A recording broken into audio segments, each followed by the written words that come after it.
माझ्या लहानपणी तर मदर्स डे नव्हता आणि माझ्यासाठी म्हणशील तर आई हा शब्द खूप मौल्यवान आहे का?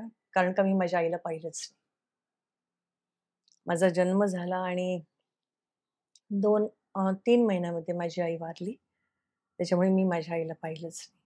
त्यामुळे आई हा शब्द, आई या शब्दाच्या मागचे इमोशन्स, आई या शब्दाच्या मागच्या भावना, आई या शब्दाच्या मागचे इम्पोर्टन्स किंवा ग्रॅटिट्यूड आणि रिस्पॉन्सिबिलिटीज हे सगळं मी कधीच बघितलं नव्हतं. ॲज अन कारण का 3 महिन्याची असताना आई वारल्यामुळे मला असं वाटतं, की एक वेळ वडील नसतील ना, तरी मुलं मोठी होतात.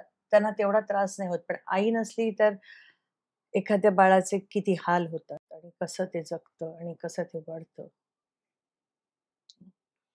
म्हणजे ते 3 महिन्यानंतर मी 3 महिन्याची झाल्यानंतर माझ्या वडिलांनी दुसरं लग्न केलं आणि सुख काय असतं हे मला माहिती नाही. दुःख काय असतं हे मला डोंगराएवढं माहिती आहे.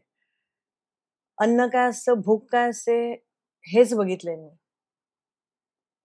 त्रास बघितलाय, छळ बघितलाय, मार बघितलाय आणि उद्ध्वस्त आयुष्य बघितलंय. म्हणजे उद्ध्वस्त बालपण होतं माझं. मी वयाच्या 20व्या वर्षापर्यंत म्हणजे माझं लग्न झालं तोपर्यंत, मी जिवंत कशी आहे हा माझ्या ज्योतिषांनाही मी कधी-कधी पत्रिका दाखवायला जायची ना, "देखो ना क्या है?" तर मला असं बघून "आप जिंदा कैसे हो यार?" हे आहे. आणि त्यावेळी मला खूप राग यायचा लहानपणी. कारण का एक लहान मुलगी 1.5-2 वर्षापासून 3 वर्षापासून 17व्या-18व्या वर्षापर्यंत भुकेनी फक्त कुठेतरी फक्त अशी लालची नजरेने बघते कोणतरी मला खायला देईल, कोणाकडे मागू. हे आयुष्य जगणारी बाई. त्याच्यामुळे मग असं वाटायचं की काय उपयोग आहे आयुष्याचा? मला आठवतंय माझं लग्न झालं 19 पूर्ण 20व्या वर्षी. तोपर्यंत मी टोटली 2 वेळा फिजिकली सुसाईड अटेम्प्ट केलेला आहे आणि दोन्ही वेळा वाचले. आणि प्रयत्न करून परत आले असं 3 वेळा झाले.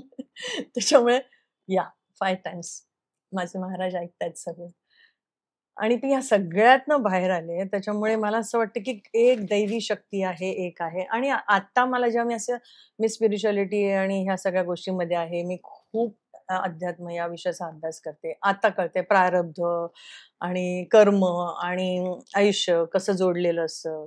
कसं कोण आपल्या आयुष्यात येतं, कसं जातं आणि त्याचे आपले प्रारब्ध आहेत. आपण ठरवलंय हे आयुष्य काय असणार आहे आपलं. आपण ठरवलंय, की मला या जन्मी सगळे माझे अकाउंट्स क्लिअर करायचेत आणि म्हणून मी आले.